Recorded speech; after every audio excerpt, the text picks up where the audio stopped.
What's going on, everybody? Welcome back to another video. Today I'm going to be talking about Blood Dolls. So this movie comes to us from Full Moon Features, and if you all have, followed the channel for quite a while, I have done I would say I've done quite a few Full Moon reviews. I did some of the Evil Bongs, the Ginger Deadmans, and then the Sorority Babes in the Slime Ball Bolorama movies. I mean, I can't believe I got that in one take. That was pretty good. But anyways, because that title's a tongue twister there. Phenomenal title. I dig it. But anyways, if you all have followed the channel, I've done quite a few Full Moon reviews, and I'm a fan of Full Moon movies. But to be honest, they are hit or miss for me. Some Full Moon movies I think are pretty darn cool, pretty darn good, and some of them just I'm totally not a fan of. I think they're boring. They're not my cup of tea. So yeah, I'm a fan of Full Moon Features films, but they are hit or miss for me. I kind of compare Full Moon to Troma. I feel like they make similar types of movies, and they were kind of around in this, like, they were kind of big around the same time, and I'm a fan of Troma movies too. I don't even know if I have done any Troma movies on the channel. Maybe I've done a couple, or maybe I have not done any. I don't recall. But anyways, I look at Full Moon kind of like Troma. They make like the same type of films. Like I said, they've been around, like they were popping, like super popular around the same time, and I feel the same way with Troma movies, where some of them, like, I really like, and some of them I just think are absolutely terrible. Like, they're very hit or miss for me too. But anyways, this movie, Blood Dolls, I thought was good. I've known about this movie for quite a while. I've had it in my watch list for quite a while. I've seen the trailer, like, I think a couple times, and I was just thinking, wow, this seems weird. This seems wacky. This seems like it might be an interesting watch. And it was an interesting watch. It was really not boring. I was entertained throughout, and I don't know, there was like a lot of stuff that it did well, and there was actually some unexpected stuff that I really liked. But the thing with these, like, low budget direct to video B movies is, like, sometimes they're just straight up boring. Like, they don't stack up with, like, like real movies, where, like, they'll just be, like, dragging. They'll just be boring. Like, I can't put my finger on why, but, like, they just, like, sometimes they're just hard to sit through, hard to get through. But this movie was not boring. Actually, I was about to get into some of my talking points, but before I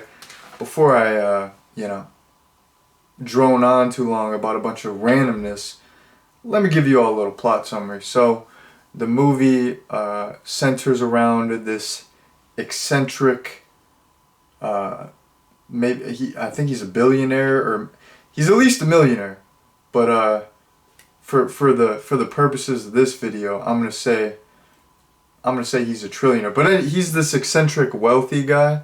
But just for theatrics for this video, I'm gonna say the movie centers around this eccentric trillionaire, and basically he's posted up at his mansion, and he has some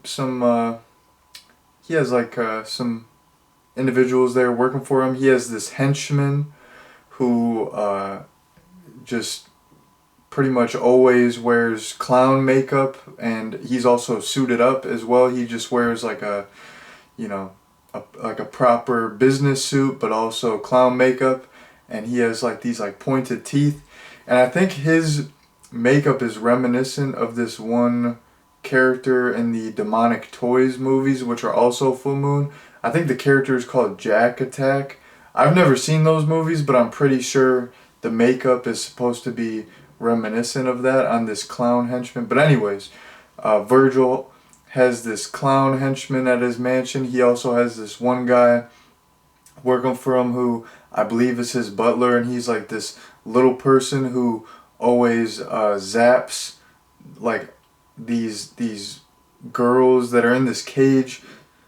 Basically, Virgil has this like all girl band in a cage, and this like little person butler just always zaps them with electricity to like force them to play songs. And yeah, basically, you know, Virgil, he's, you know, he's a straight psycho.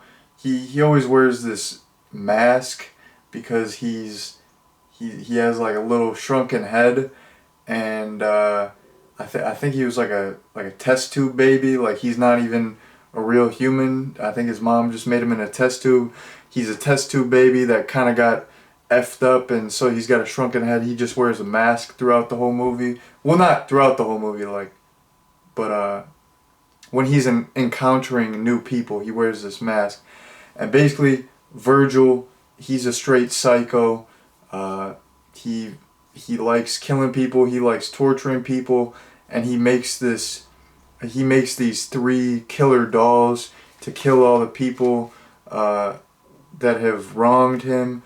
And like as the story progresses, he meets this one woman who is also crazy and evil, and he begins to, you know, fall for her. But there's some tension where, you know, she tries to blackmail him, and she kind of bests him, and they have this weird relationship where they kind of have like a budding romance, but are they gonna kill each other? I don't know. So that's the basic plot summary.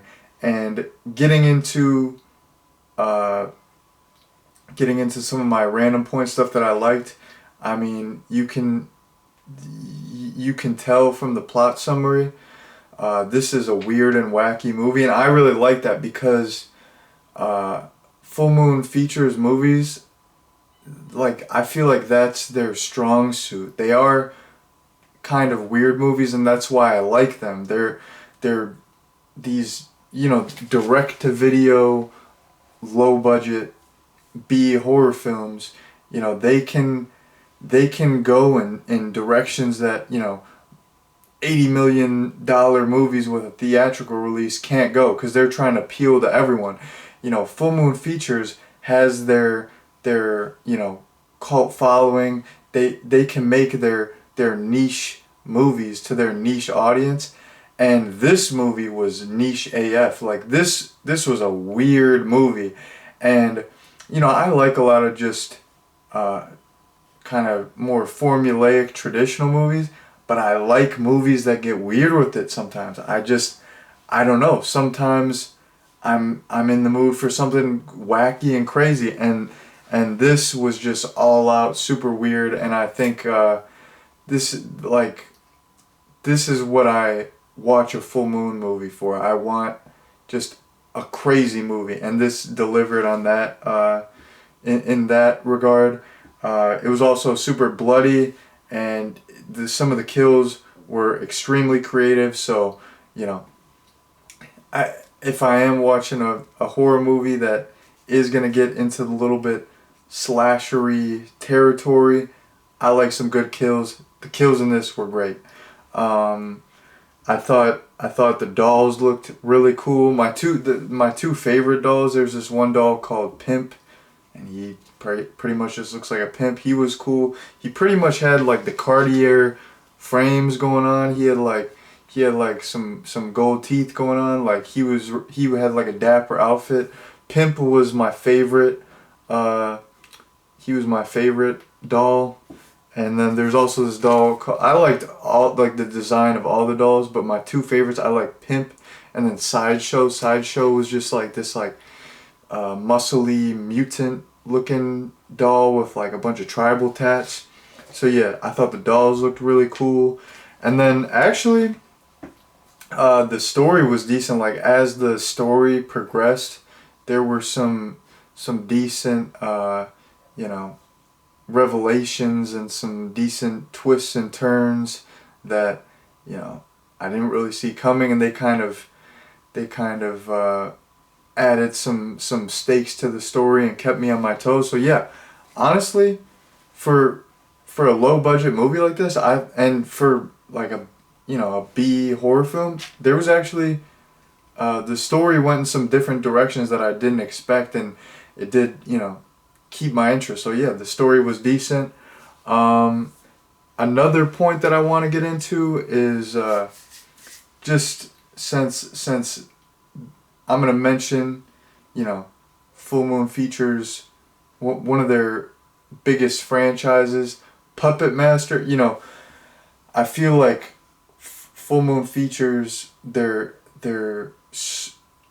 like most well known for the Puppet Master franchise. I think to date there's like 12 or 13 Puppet Master movies, and I feel like when you think of Full Moon, you think of uh, Puppet Master, kind of like when you think of Troma, you think of the Toxic Avenger.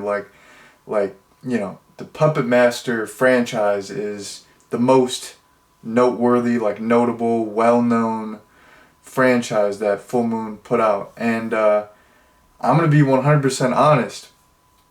The only Puppet Master movies that I've seen the first three, and I'm really, even though I am a fan of other Full Moon movies, I'm really not a fan of the Puppet Master movies that I've seen. The first three Puppet Master movies, I think I've only seen them once, but I thought they were really boring. Like I was super underwhelmed. Like I said, there's so many other Full Moon movies that I like, but like the Puppet Master movies, that's supposed to be like their most iconic franchise. Like they're super famous for like especially the first Puppet Master. I think that movie is so boring.